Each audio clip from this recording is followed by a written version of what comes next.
মাত্র কয়েকটি উপকরণ দিয়ে তৈরি করব ঠান্ডা ঠান্ডা ম্যাঙ্গো মালাই কুলফি। পাকা আমের সিজনে মন প্রাণ শীতলকারী এই ম্যাঙ্গো কুলফিটা একবার হলেও ট্রাই করবেন। আশা করছি আপনাদের কাছে ভালো লাগবে। আসসালামু আলাইকুম ভিউয়ার্স, স্বাগতম জানাচ্ছি আমার চ্যানেলে নতুন আরও একটি রেসিপি দেখার জন্য। ম্যাঙ্গো কুলফি তৈরির জন্য নিয়ে নিচ্ছি 3 কাপ পরিমাণে ফুল ফ্যাট তরল দুধ। ফুল ফ্যাট বলতে যে দুধটাকে জাল করা হয়নি সেই দুধটা নিতে হবে।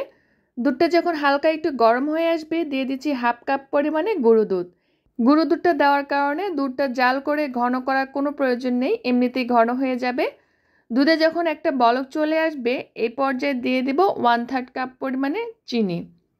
তবে মিষ্টিটা আপনারা নিজেদের প্রয়োজন মতো অ্যাডজাস্ট করে নেবেন। তবে আমি যে রেশিওটা শেয়ার করছি এটা কিন্তু কুলফিটা তৈরির জন্য একদম পারফেক্ট একটা রেশিও ছিল। প্রায় 7-8 মিনিট জাল করার পরে দুধটা যখন কিছুটা ঘন হয়ে আসবে এ পর্যায়ে 2 চা চামচ পরিমাণে কর্নফ্লাওয়ার, 3 টেবিল চামচ নর্মাল তাপমাত্রার দুধের সাথে একটু মিক্স করে তারপরে দুধের মিশ্রণটাতে দিয়ে দিতে হবে। কর্নফ্লাওয়ার দেওয়ার জন্য দুধে ক্রিমি একটা টেক্সচার চলে আসবে।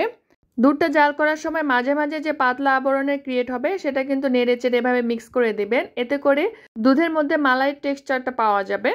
কর্নফ্লাওয়ারটা দেওয়ার পরে আমি আরও প্রায় 3 থেকে 4 মিনিটের মতো দুধটাকে জাল করে নেব। এর বেশি জাল করার প্রয়োজন নেই, কারণ দুধটা কিন্তু আমি দুধ পাউডার দিয়ে ঘন করে নিয়েছি। সুন্দর একটা কালার অ্যাড হওয়ার জন্য দিয়ে দিচ্ছি কয়েক ফোঁটা অরেঞ্জ ফুড কালার, তবে এটা টোটালি অপশনাল, চাইলে স্কিপও করতে পারেন।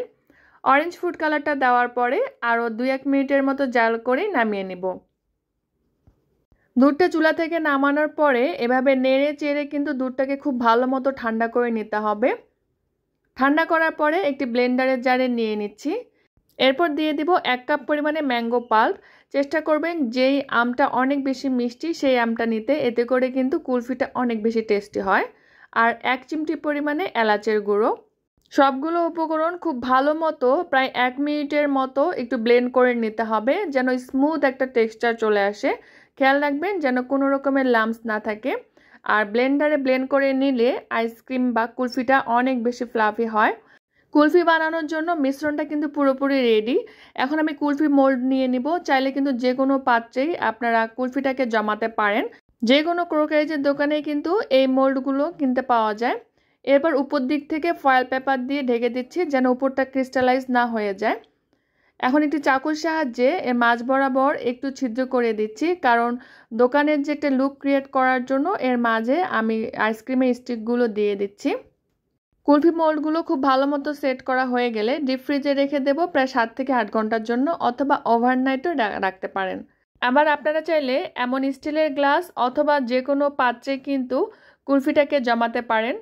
সেই একইভাবে ফয়েল পেপার দিয়েও আমি এই গ্লাসটার মুখটা সিল করে দিচ্ছি আর একটি কাঠি বসিয়ে দিচ্ছি। কুলফিটা জমাট বাঁধতে কিন্তু সময়টা একটু বেশি লাগে, 7 থেকে 8 ঘন্টার জন্য রাখলেই হবে। ফিরে এলাম প্রায় 7-8 ঘন্টার পরে। এরই মধ্যে কুলফিগুলো খুব সুন্দরভাবে জমাট বেঁধে গিয়েছে।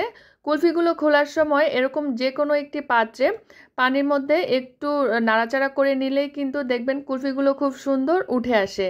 দেখে নিশ্চয়ই বুঝতে পারছেন কুলফিটা কতটা লোভনীয় হয়েছে। যেহেতু ভিডিও করব তাই আমি কুলফিগুলোকে কিছু আইস কিউবের উপরে দিয়ে দিচ্ছি যেন গলে না যায়। দেখা সৌন্দর্যের জন্য এর উপর দিক থেকে কিছু পেস্তা বাদাম কুচি দিয়ে দিচ্ছি, তবে এটা টোটালি অপশনাল, চাইলে আপনারা স্কিপও করতে পারেন। এরপর আমি যে গ্লাসের মধ্যে কুলফিটা জমাতে দিয়েছিলাম সেটাও কিন্তু মোল্ড আউট করে নিলাম, আর এটাও কিন্তু একদম পারফেক্টলি জমে গিয়েছে। বাসায় একবার হলেও আপনারা এভাবে একবার কুলফিটা তৈরি করে দেখবেন। আশা করছি বাসার ছোট থেকে বড় সবাই অনেক বেশি লাইক করবে। আপনারা ট্রাই করার পর অবশ্যই আমাকে কমেন্ট করে জানাবেন। ভালো লাগলে ভিডিওটিতে প্লিজ একটি লাইক করবেন, কমেন্ট করবেন, সেই সাথে আমার চ্যানেলের সঙ্গেই থাকবেন। সবাই ভালো থাকবেন, বিদায় নিচ্ছি। আল্লাহ হাফেজ।